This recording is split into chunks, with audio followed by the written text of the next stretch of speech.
नमस्कार दोस्तों, हमारे YouTube चैनल हिंदू व्रत त्योहार कथा में आप सभी का हार्दिक अभिनंदन है। आज हम सुखी मावस की कथा का श्रवण करेंगे।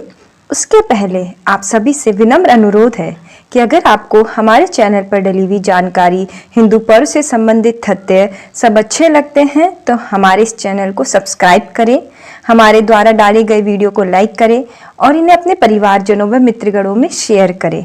आपके कोई भी सुझाव हो तो कमेंट बॉक्स में कमेंट करके हम तक पहुंचाएं। सुखी अमावस की कथा के बारे में वर्णन करेंगे।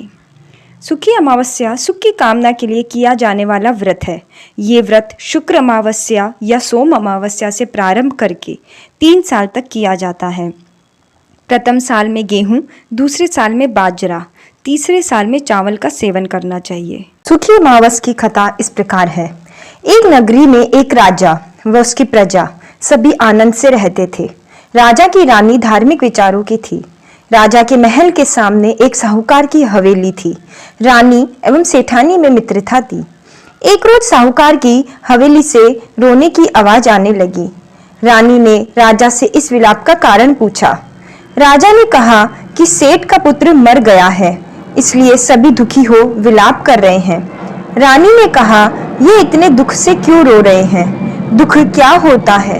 रानी ने ज्योतिषी को बुलाया और कहा, मुझे रोना नहीं आता, दुख क्या होता है?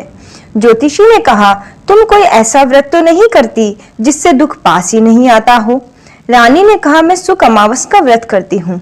ज्योतिष ने कहा, आप व्रत करना छोड़ दो, दुख अपने आप आ जाएगा। रानी ने कहा, व्रत तो मैं नहीं छोड़ सकती, कोई और बात बताओ।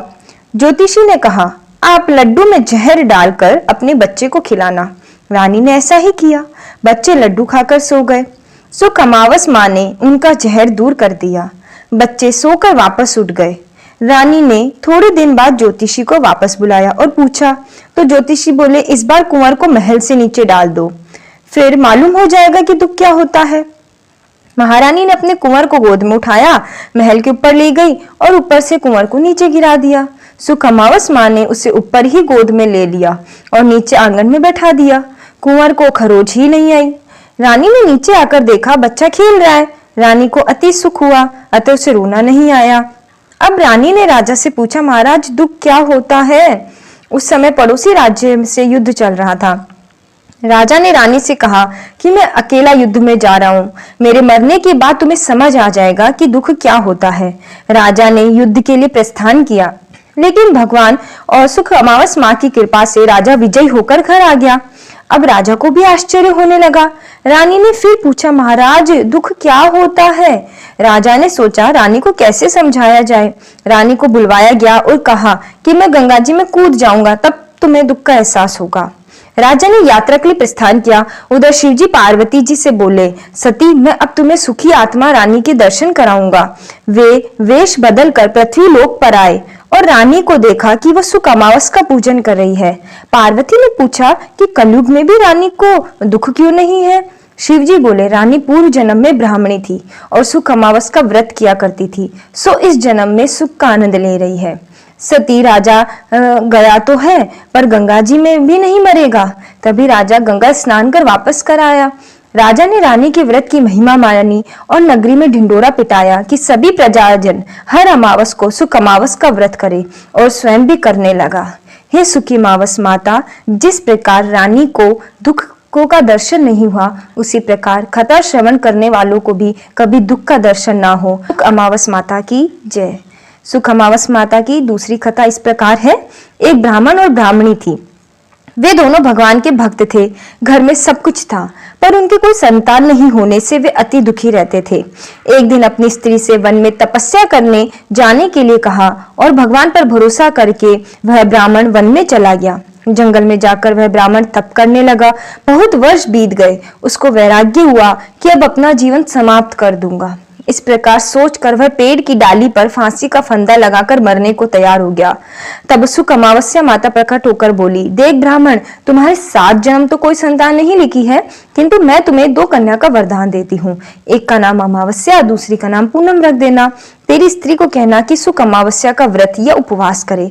अमावस के दिन 1 कटोरी चावल भरकर उस पर दक्षिणा रखकर किसी मंदिर में रखना। ऐसा 1 साल तक करना। 1 कटोरी चावल सहित दान करते रहना। ब्राह्मण घर आया, अपनी पत्नी को बताया और अमावस के दिन ब्राह्मणी ने व्रत रखा। कुछ दिन बाद उसके 2 कन्या हुई। तब उसने एक का नाम अमावस्या और दूसरे का नाम पूनम रखा। धीरे धीरे बड़ी होने पर उनका विवाह किया। बड़ी बहन अमावस धार्मिक थी, जबकि छोटी भगवान को बिल्कुल भी नहीं मानती थी। बड़ी के घर में तो सुख समृद्धि का भंडार भरपूर था, पर छोटी बहन के दुख का पार ही नहीं था। जब बड़ी बहन अमावस को छोटी के बारे में सब मालूम हुआ कि उसकी बहन दुखी है, तब अमावस्या गाड़ी भरकर सामान लेकर गई और छोटी बहन को कहा, बहन पूनम, सुख अमावस का व्रत तुम भी करो और पूजा करके उपवास करो, जिससे तुम्हारे घर में सुख समृद्धि का भंडार भरेगा। 1 साल तक चावल का कटोरा भरकर सदक्षिणा दान करना। पूनम ने ऐसा ही किया। कुछ दिनों बाद उसके भी घर में धन धान्य और संतान की वृद्धि होने लगी। इस प्रकार जो भी सुख अमावस्या का व्रत आदि विधि पूर्वक करेगा, उसके घर में सुख समृद्धि का भंडार माँ सुख अमावस्या पूर्ण करेगी। हे सुख अमावस्या माता, सभी कथा श्रवण करने वालों के जीवन में भी सुख समृद्धि, धन धान्य और संतान की वृद्धि करना।